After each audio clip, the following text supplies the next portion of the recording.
we support efforts towards self-reliance. I think that's very, very important when you talk about humanitarian work. And of course, and this is also an open invitation to governments and municipalities, let's pay attention to social cohesion, which will become a challenge going forward, as we heard from Miroslava, given the protracted situation. It's a highly localized, just like the other appeal, they're both very localized, to use the fashionable word, but in this case, there is a lot of capacity that we can rely on, and I fully subscribe to what Miroslava said about supporting local organization. This applies, by the way, also to the Ukraine appeal, because we can rely on very strong civil society in that respect. One small reminder to government representatives here, temporary protection, that has been really the backbone of allowing inclusion of Ukrainian refugees, technically cannot be extended, if I am correct, as of next year, as of spring of 2025. So it is important, there will be a new European Commission after the election, but it is important to start thinking about, let's hope the war ends before and people can return. But God forbid this doesn't happen. This will become an issue that needs attention going forward.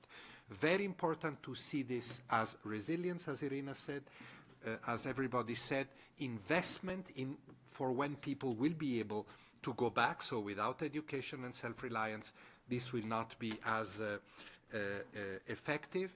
And please, please, please don't give up. Funding is going to be a challenge. This is just the first meeting that we have here in Geneva with the diplomats and the diplomatic corps. You'll hear all of us come back to you on many other situations. Sorry about that, but you know, if conflicts are not resolved, these situations will continue. So if the war doesn't finish, we will have to continue to come back to you, and the situation is bad. My organization has cut almost 1,000 positions at the end of last year, at a time when you need strong humanitarian agencies around the world. And this is just to say that I wish I could have done it earlier, but I couldn't. But this week I'll be visiting Moldova just in a few days, and then I'll spend almost a week in Ukraine. We just heard from, we just discussed this with the Deputy Prime Minister, and so as soon as I'm back, I'll be able to share even more impressions and advice on the way forward. Thank you all. Thank you very much. Let me then go back to Anna again. I'd like to ask you, what are you looking forward, what are your hopes and dreams for the future, as the situation is now very difficult?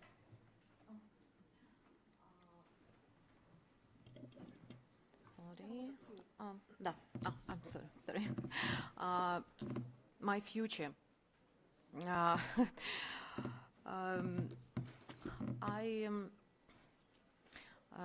I won't say that from the first day I like Romania, but Ukraine it's my home, and I liked Romania. This for the friendly and kind people, and for their culture.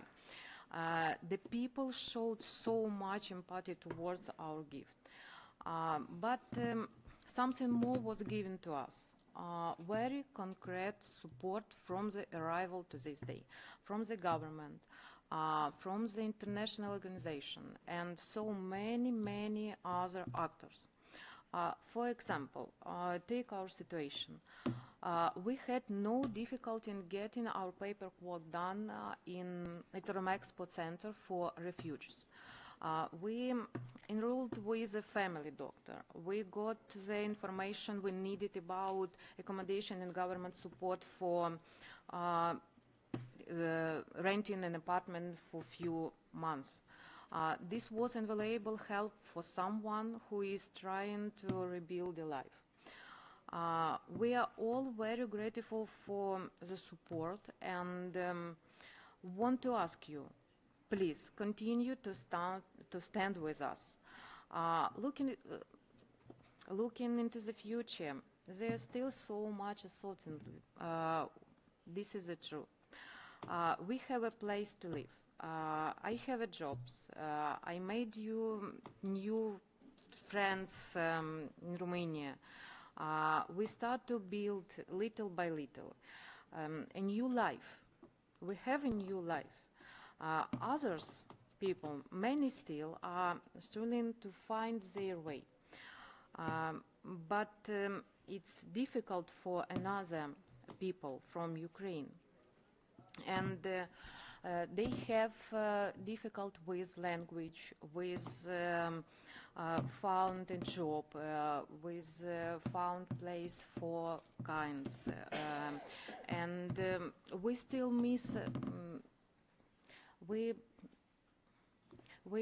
you know, of course, we miss our friends from Ukraine. And of course, I miss my family who stay now in Kherson. We would love to go back, but people are still living in Ukraine. This is why we continue to need your support. Our situation is not easy, and we could on all the help we can get. You asked me about my dreams for the future. I think the future is uncertain. I wish to learn Romanian so well that I can use my degrees and work in my field while still in Bucharest. But above all, I wish the war were over and to return home to Ukraine. But here is the problem, because my home is still on the occupied territory. I cannot go back in Ukraine now. And until România este casa mea. Romania is my home.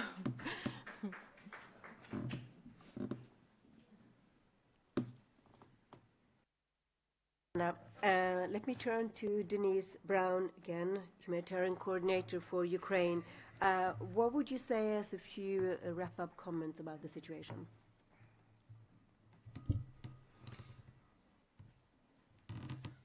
We have a very solid humanitarian response in place in Ukraine. We work at scale. We cover the needs of more than 11 million people. I thought that was the most difficult part of the job. It is not. We have to respond to unexpected events like the destruction of the Kakhovka Dam, which none of us could have imagined that morning when we woke up on the 6th of June what had happened. We do frontline deliveries several times a week, up to the front line within 10 kilometers. The UN, the NGOs, and the incredibly brave local actors who work with us and the authorities. We regularly respond to incidents like Rosa, which I explained to you earlier, practically every single day, frankly. The winter, and we haven't talked about that today, the winter and ensuring that the people of Ukraine have access to solid fuel sounds like such a basic thing, and it is, but to keep warm over a very, very cold winter. What we've not talked about, and I'll leave you with that thought, we have not managed to go across the front line, and it is not for lack of trying on our part. From Martin, Filippo, Secretary General, all of us, because it is about delivering assistance to Ukrainians who are in need no matter where they are. We're prepared to go across the front line tomorrow. I'm prepared to go myself. I cannot get the authorization, the guarantees of safety and security that I require from Ukraine, yes, but from the Russian Federation, unfortunately, no. So while we are doing a good job on the territory controlled by Ukraine, that part is a big gaping hole in the humanitarian response, which all of us, including the member states, really need to be thinking through. Thank you. Thank you very much. Let me turn back to Deputy Prime Minister Iryna Vereshchuk. What would you say are your final message to us all, the international community, the donors, and us here today?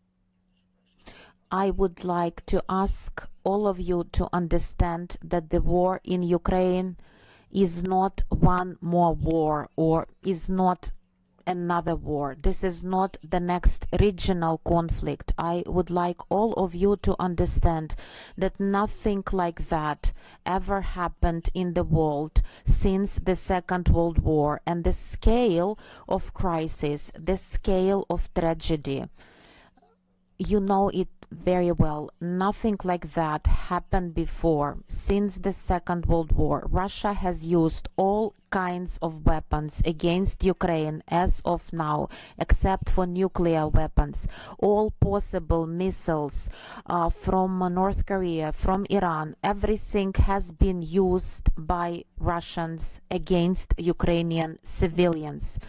7,800 missiles have been used by the Russians to destroy Ukraine. You can imagine what it is like to have 16,000 hours of air raid alerts. 60,000 hours of air raid alerts. We have survived. 3,500 hospitals in Ukraine has been destroyed. Over 100,000 buildings in Ukraine have been destroyed. Millions of people in Ukraine have been displaced. People who lost a lot, many of them have lost their future. And the only thing that stays with us is our hope. And it's very impossible. It's very important that we all understand, because this war has a long-term nature. We have to change our approaches to make sure that our humanitarian response efforts stay long-term and stay large scale. I understand that the policy of humanitarian response is usually large scale, but it is usually short term when you react to some disaster. So when we want to help, we run and we help where we see something flooding or something burning.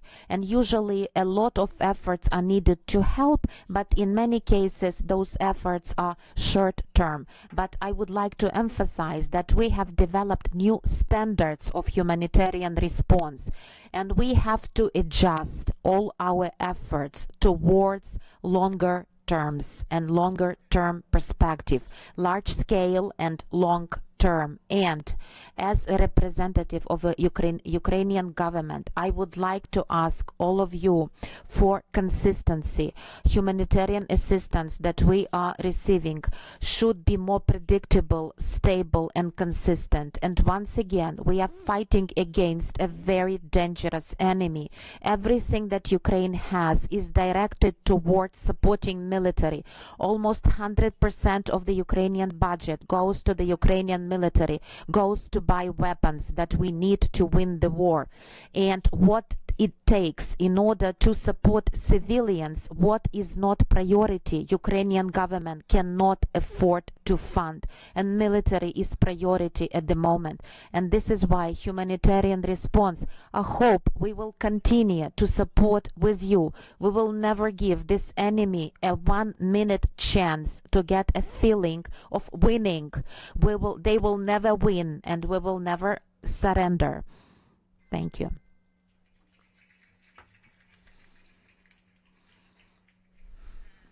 Now, Martin Griffiths, would you like to say some final words, please? Yes, I will be brief. And actually, Iryna has given me has been speaking about the words that I thought. Ukraine is different from all our many other conflicts that we see around the world. And my speaking points for this question is all about all the other conflicts around the world. So if you'd like to see me afterwards, I can speak to you about them. But I don't want to actually now. I just want to talk about Ukraine. Going into the third year of a war is a terrible moment because, as we have heard, systems have been degraded, and because, as we know, attention has been diverted. You know, what is remarkable about Ukraine, I find, through these two and now into the third year of war, is that despite the fact, Iryna, that you are investing your budget totally into military operations, which you have to, you're still running Ukraine, and you're still running the services in Ukraine, and they still work. And yes, of course, you are getting assistance from outside, but you are still governing that country in a way that is remarkable given the slaughter that is inflicted upon you. And you need to be congratulated for that, and you need to be supported for that. For the humanitarians, as Denise has said, yes, we need to have a look over the horizon to see how we can support more, and her example, of course, I was so telling, so that we can support more the essential resilience of the communities that we can access. And I'm glad that Denise reminded us about all those communities we can't access. But I want to end with this, just this single point, and it is Iryna's point. The Ukrainian government has enough to do fighting a war against an implacable foe. We have seen so much of its damage, and it has not decreased. In fact, it has increased, particularly recently, and there's no reason to think that's going away. We had a Black Sea operation that finished in July. It recognized the geographical importance of Ukraine for global food security, and that has not gone away. So we must stay to be in solidarity with your government, your people, your communities, and the future, so that indeed you can come back from Romania. Go home where you're needed. Hope to see you there. Thank you so much. Thank you. Thank you very much. Thank you very much to all of you. Very interesting speeches and points that you made. Now I would like to go into the other section, which are statements opening up to the floor. And we have pre-registered interventions, maximum 2 minutes each. And we also have timers, as you can see on the walls here. Let me show them, put them on. 2 minutes. If you can keep that, would be very good, because we have a lot of speakers and we want to give the chance to everyone to speak and give their views. So we're going to start with the neighboring refugee hosting countries close to Ukraine. And I welcome here, first of all, the permanent representative of Poland. The floor is yours.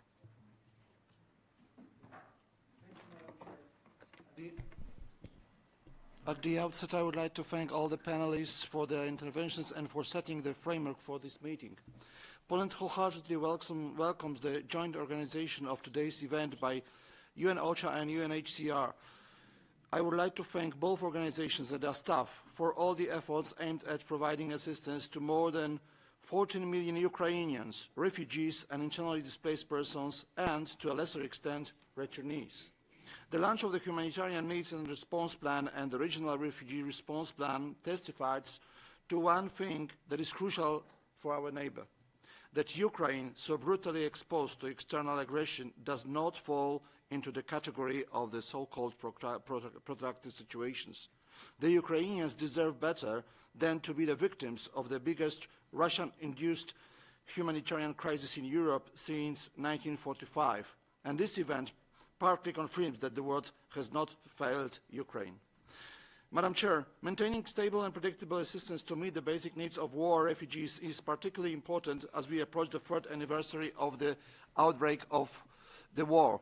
This observation applies not only to Ukraine itself, but also to the countries of the region which host more than 2 million refugees. Among them is my homeland, Poland, who is proud to host about half of these refugees and to provide them with comprehensive assistance in accordance with the strategic objectives of both plans. That's why we are grateful to be mentioned in the latest edition of the UNHCR RRP. In conclusion, Madam Chair, I would like to thank you for presenting these 2 documents. Let me also express my conviction that in the next edition of the RRP will contain a quotation similar to the one we can read in the 2024 edition: the unwavering support of Polish government and society continued in 2023 and positively influenced the lives of refugees in Poland. I thank you. Thank you very much. Now I would welcome the representative for the permanent representative of Bulgaria. Please go ahead. Thank you, Madam. It is now almost 2 years since the beginning of the Russian Federation's aggression on Ukraine, and we see that the major consequences of this war, the massive displacement of civilians, the growing number of civilian casualties, destruction of civilian infrastructure, and the overall worsening of the humanitarian situation in the country continued throughout 2023. It is continuing until now. We reiterate our condemnation in the strongest possible terms of Russia's aggression against Ukraine and call on all parties to fully respect the rules of international humanitarian law. Let me assure Madam Deputy Prime Minister that Bulgaria stands by Ukraine and its people and will continue to keep its borders open to everyone fleeing the war against your country without any discrimination. And Bulgarians admire the courage and the resilience of Ukrainian people, their sense of solidarity and national spirit. We also thank OCHA and UNHCR for their continuing engagement towards people in need and for their continuing delivery, even under very challenging circumstances, of humanitarian relief. Since the beginning of the war, 174,322 Ukrainians have received temporary protection in Bulgaria, of whom around 55,350 accompanied and 590 non-accompanied children. As per today, 69,172 Ukrainian citizens obtained valid registration cards and remained on our territory. The inclusion of persons with disabilities and the protection of children and their families are a matter of priority for my country. Further integration in the labour market, as well as a simplified procedure of recognition of high education diplomas, including medical ones, are under consideration. Bulgaria up to now has provided in kind and in financial terms humanitarian assistance worth €2,650,000 to the Ukrainian population via the EU Civil Protection Mechanism as well as via the humanitarian agencies on the ground, OCHA, UNHCR, UNICEF, ICRC and the CERF. Bulgaria will continue offering humanitarian assistance to be channeled via different humanitarian actors on the ground in 2024 as well. At this stage, we are planning to provide €150,000 for the activities of OCHA, IOM and ICRC, as well as additional assistance via UNESCO. Thank you. Thank you very much. Let me just remind you that the statements will be available online afterwards. Now, let me turn to another neighboring country, Estonia. Representative of the Permanent Mission, please go ahead. Thank you, Madam Chair, and thank you all distinguished panelists for excellent remarks. As the third year of large-scale Russian aggression against Ukraine is about to start, the humanitarian needs in Ukraine remain alarmingly high. Estonia remains gravely concerned about the humanitarian situation in Ukraine as well as funding gap in humanitarian aid. We reiterate our resolute condemnation of Russia's war of aggression against Ukraine, which constitutes a manifest violation of the UN Charter and the cause for this humanitarian crisis. Ukrainian people have shown remarkable resistance in the face of the aggression. Yet we call for states, organizations and all other counterparts to continue and step up the humanitarian support to help meet the needs detailed in the Humanitarian Response Plan and the Regional Refugee Response Plan. Moreover, reconstruction efforts and humanitarian assistance are complementary. Sustainable reconstruction is possible during the war. For example, the Estonian-built Ovrich kindergarten opened in June and the Malin Bridge in October. Reconstruction must continue hand in hand with humanitarian assistance. Estonia has provided and will continue to provide humanitarian assistance to Ukraine. Since the beginning of the Russian aggression, our humanitarian contribution to Ukraine has totaled around 25.8 million euros, including 6.7 million from the public sector. Estonia is also doing its share with reference to refugee response. We are currently hosting over 35,000 Ukrainian refugees, more than 2.6% of our own population. Estonia will continue its support and will stand with Ukraine as long as necessary. Yet, to end this humanitarian crisis and its impact globally, Russia needs to end its illegal aggression. Thank you. Thank you very much. Now to another refugee hosting country, Slovakia. The representative of the Permanent Mission, the floor is yours. Thank you very much, Chair, and láskavo prosím o Deputy Prime Minister and the rest of the Ukrainian delegation And thank you very much, High Commissioner Grandi and USG Griffiths, for convening this meeting and presenting the Ukraine Humanitarian Needs and Response Plan and the Regional Refugee Response Plans for Ukraine. Almost 2 years have passed, as many mentioned, since Russia launched its war on Ukraine and continued attacking this with undiminished severity. And last month's missile attack, which has been mentioned, violated any basic civility and must be condemned. And it's always tears my heart to hear about attacks in Kharkiv. I've been there several times before the war in order to start the cooperation for students and to imagine that this is a war zone. The former vibrant young city full of young people is unimaginable, and it tears my heart apart. As a result, the prospects for ending human suffering with the incoming 2024 remain bleak. Having further coordinated humanitarian and refugee responses in place is therefore very crucial. Slovakia will stay on its course of providing humanitarian support to Ukraine and the Ukrainians forced to leave their homes. The figures for the last 12 months, comprising, among other, 750,000 for the mining machinery and additional 200,000 euro for humanitarian material to be handed over this January. The total of our broad humanitarian response since February 22 has thus amounted to nearly 16 million euro.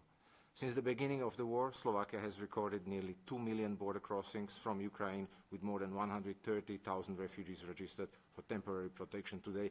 And Ms. Chutiaeva mentioned a very important part of this struggle to integrate the people.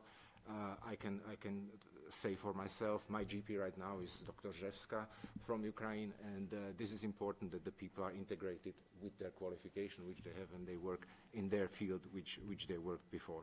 It is also in this acute context that we offered at the last month's Global Refugee Forum a set of national pledges and joined several multi-stakeholder commitments.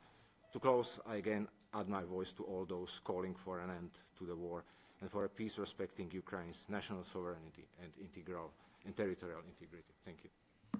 Thank you very much. Now we're going to have a pre-recorded video from the United States and the Deputy Administrator for USAID, Mrs. Isobel Coleman.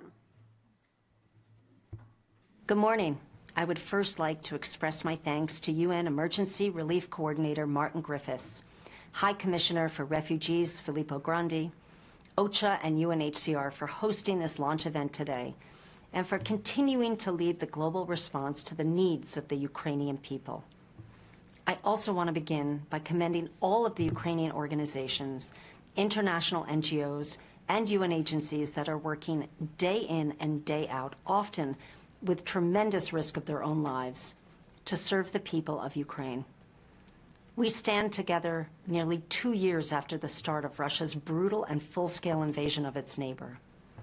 As time passes, it can become all too easy to grow inured to the devastation wrought by Putin's war of choice. Yet as we meet today, millions of Ukrainians remain displaced. Too many women, men, girls, and boys require shelter, safety, and food. And over 1.5 million Ukrainians remain in significant need in areas of their country occupied by Russia. The Kremlin's intense aerial attacks across Ukraine in just the past few weeks have reminded the world that Russia aims to continue to inflict pain, wreak destruction, and displace millions. As innocent civilians try to keep themselves and their families safe while meeting their basic needs, donors and our partners must remain resolute in supporting them, as the HNRP and the RRP outline. We must continue to strive to understand and meet the needs of Ukrainians in Russian-occupied areas. And we must continue to engage other stakeholders, development actors, and international financial institutions, while continuing to work closely with the government of Ukraine. As the largest humanitarian donor responding to this crisis, the U.S. government is dedicated to meeting the objectives of the HNRP and the RRP. We urge all donors to continue robustly funding these critical appeals.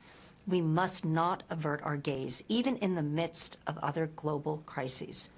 We look forward to collaborating closely and strategically with all of you in the coming year to support the Ukrainian people in their time of need. They are counting on us, and we cannot let them down. Thank you. Very good. So now let's return back to the floor, and I will have to ask you to limit, if possible, your statements to 1.5 minutes now, as we're running out of time. So let me then turn to European Commission Ambassador. Please, the floor is yours. A big thank you goes to Martin Griffiths and Filippo Grandi and their teams for the remarkable work the humanitarian system continues to deliver in difficult circumstances in Ukraine, Gaza and other crises. And to the Deputy Prime Minister, I also wish fully to acknowledge the role and work undertaken by the Ukrainian authorities and yourself. For the people of Ukraine, 2023 ended and 2024 began with massive Russian missile and drone attacks on civilians and critical infrastructure in the middle of winter. We continue to condemn Russia's aggression and the intensification of systematic airstrikes against civilian targets and infrastructure. The need to protect civilians is an obligation of all EU member states. 40% of the Ukrainian population requires assistance. We collectively remain the leading humanitarian donor, with Team Europe, that's the EU and its member states, contributing close to 3 billion so far, and 843 million from the European Commission alone. We have supported shelter, cash, food and protection assistance, healthcare and education in emergencies. Our support will continue in 2024, starting with 75 million euros. And just like in 2023, it will not come to the detriment of our funding for other crises. We have also, in addition to the financial assistance, opened our doors to Ukrainians fleeing the war in their country through the activation of the EU's Temporary Protection Directive. Close to 4.2 million Ukrainians are registered in the EU with access to the labour markets and health, education and social security. We stand with Ukraine and will continue to do so. Thank you. Excellent. Thank you very much. Now let's go to the representative of the Permanent Mission of Norway.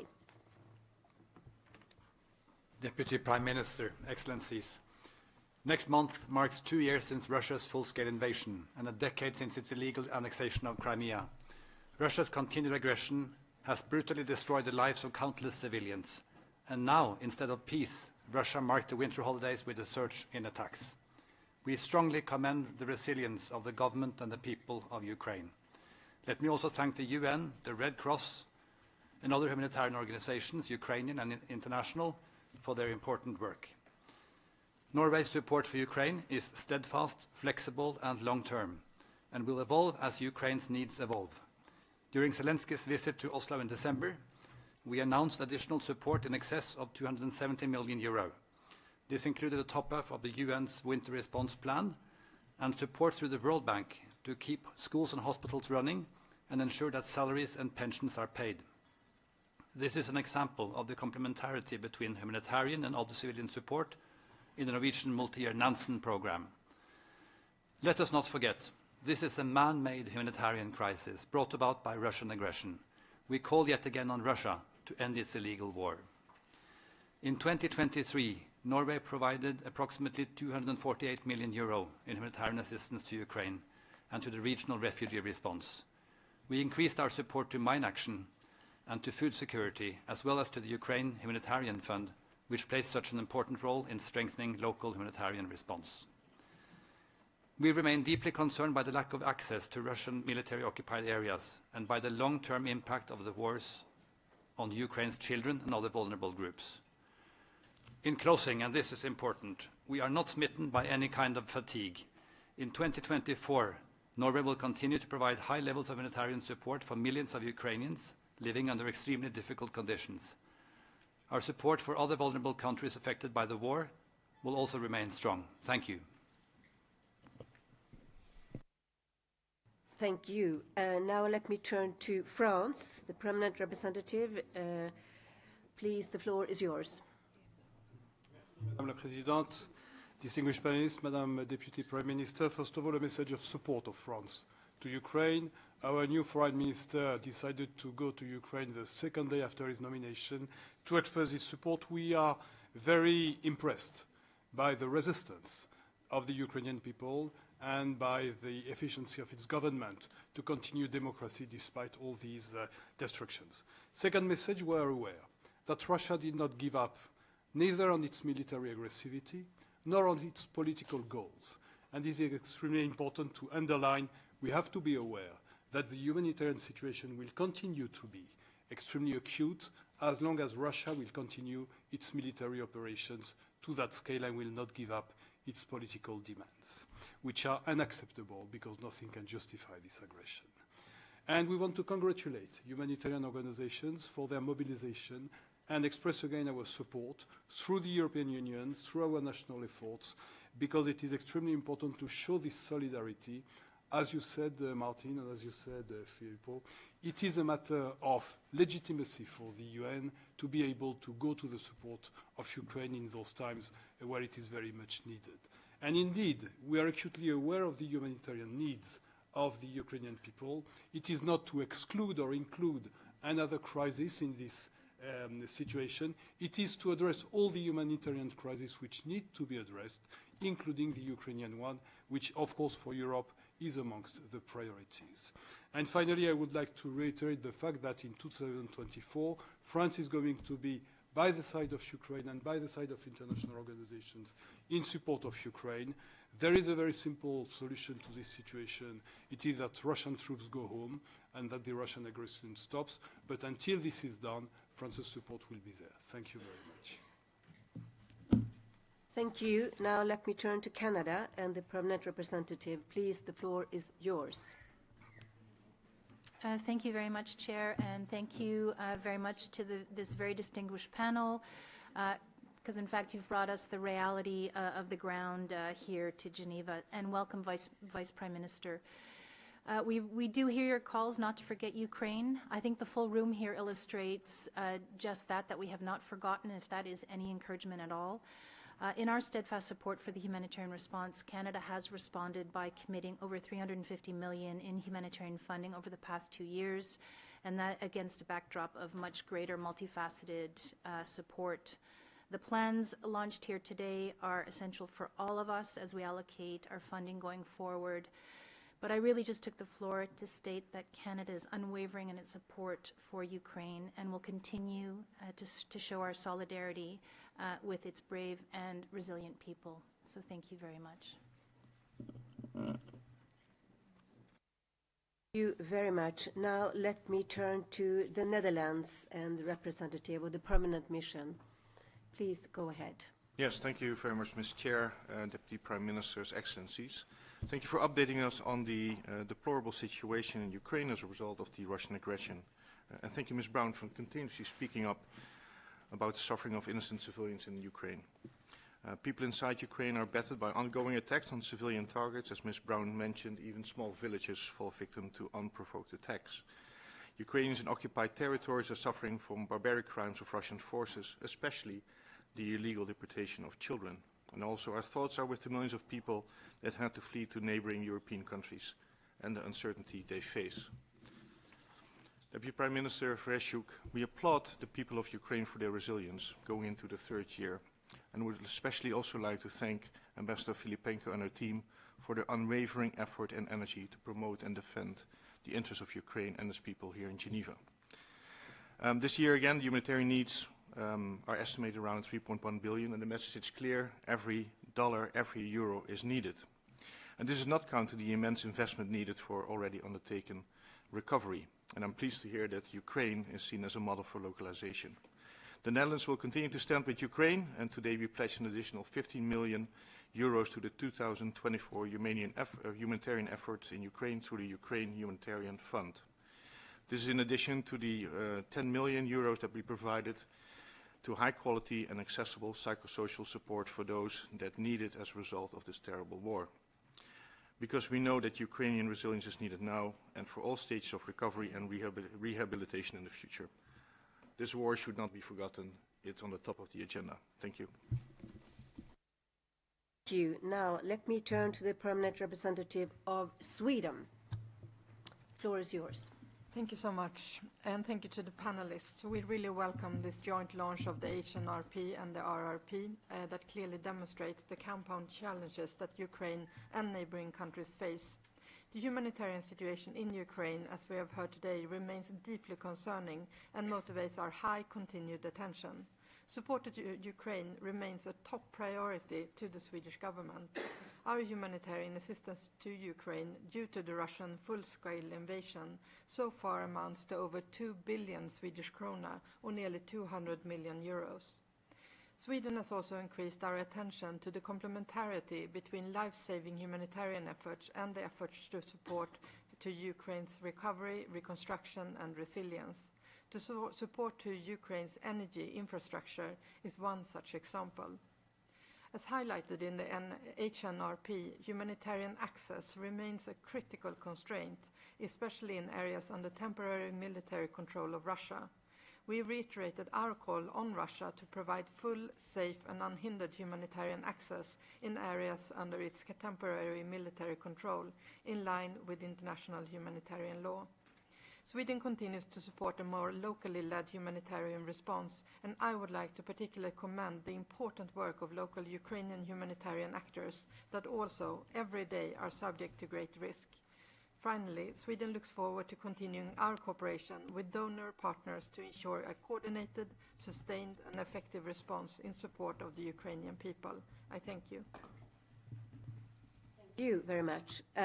Now, exceptionally, as this is an exceptional event, a very important launch, we have 10 more minutes that we can go on, and I would just have to ask you then to try to keep your statement to 1 minute, if possible. So, a lot of speakers, a very important topic. So now I would like to welcome the Deputy Permanent Representative of Germany. Please go ahead. Thank you, Madam Chair. Under Secretary General, High Commissioner, Vice Prime Minister, Excellencies, ladies and gentlemen. Unfortunately, 2 years after Russia's full-scale aggression against Ukraine started, and after 10 years of war in the eastern parts of the country, there is still no end of the aggression in sight. This winter, Russia is again deliberately targeting energy infrastructure. Our short-term focus, therefore, is to provide humanitarian assistance to the most vulnerable and war-affected people in this particularly cold season. It is also important to reach the 1.5 million Ukrainians living in Russian-controlled areas. They are not forgotten. Russia alone is to be held accountable for the human suffering east and westwards of the river Dnieper. We welcome the OCHA-led efforts to reform humanitarian programming and HRPs to reflect the most urgent, life-threatening needs against a background of immense overall needs. The HNRP states correctly, the humanitarian crisis in Ukraine remains a protection crisis. Consequently, our focus on mental health and psychological and psychosocial support will remain a vital part of our humanitarian response. While the response plans predict slightly decreasing humanitarian needs, the funding gap is unfortunately increasing.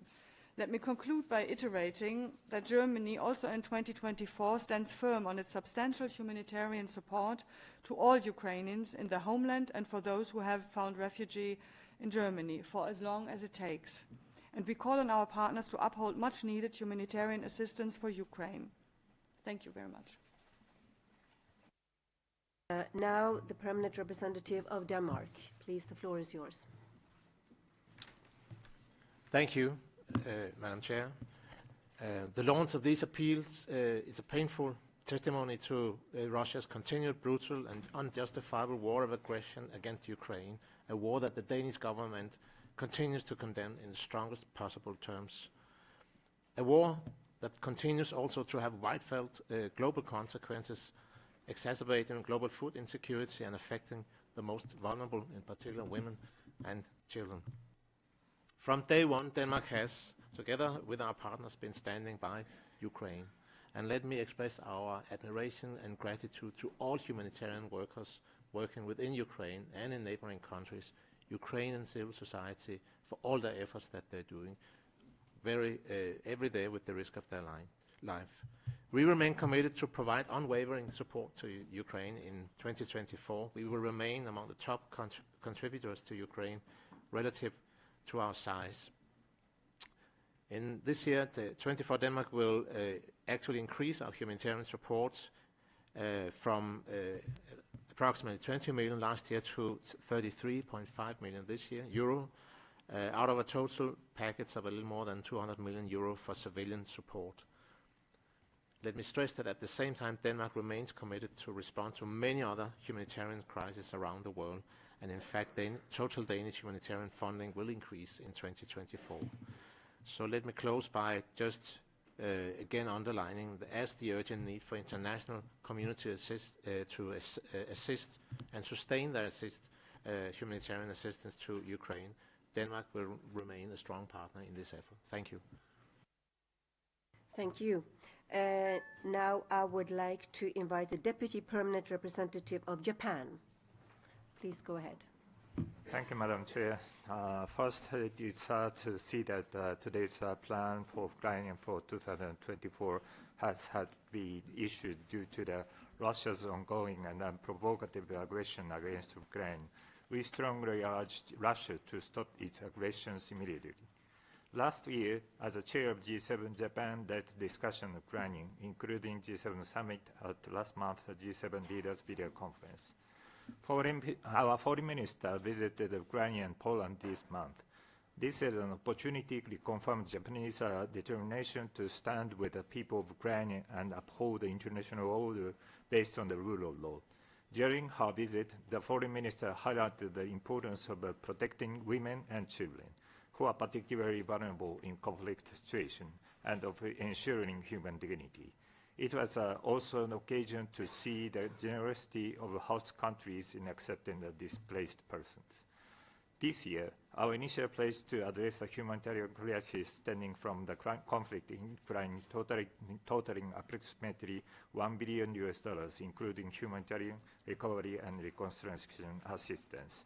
This includes our financial contribution to OCHA, UNHCR, and IOM. Japan highlighted that at the second GRF last month, HDP Nexus approaches in connection with the various partners are needed to tackle humanitarian crisis.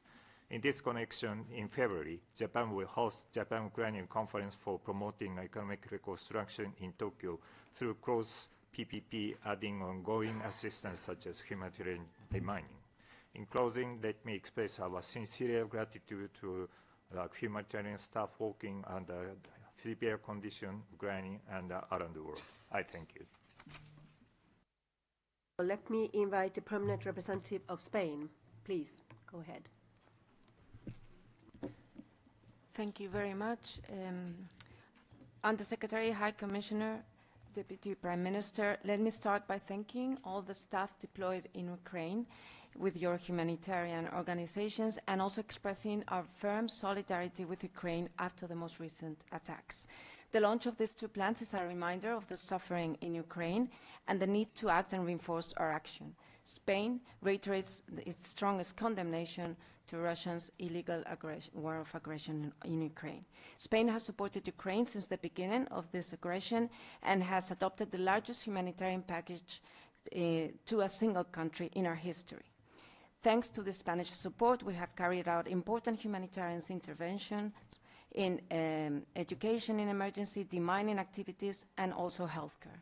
As in other conflicts in the world, we see that the provision of healthcare and education are under attack, which is a clear violation of international humanitarian law. Spain is also committed to Ukraine's recovery. Additionally to humanitarian action, we are engaging in development interventions and as well as in financial assistance and support. Spain's society has expressed its solidarity with Ukraine. Now we are the fourth European country in terms of temporary protections granted. More than 190,000 people are displaced under the protection in Spain. 32 of them are minors. 32% of them are minors. Ukraine has also been at the center of the Spanish presidency of the Council of the European Union. As it was mentioned, two major achievements have marked this semester. One, the unanimous extension of the Temporary Protection Directive, and also the agreement of opening accession negotiations with Ukraine. The government of Ukraine, humanitarian organizations, and civil society local organizations can count on Spain's unwavering support. Thank you very much. I'd like to go to the permanent representative of Greece. Please, the floor is yours. Thank you. I'll try to be as brief as possible. First of all, we would like to reiterate our call for an immediate withdrawal of all Russian troops from the whole of Ukraine in full respect of its sovereignty and independence. This is the most critical enabler for the reconstruction of the country. As a member of the EU, we are determined to continue our strong support to Ukraine for as long as it takes.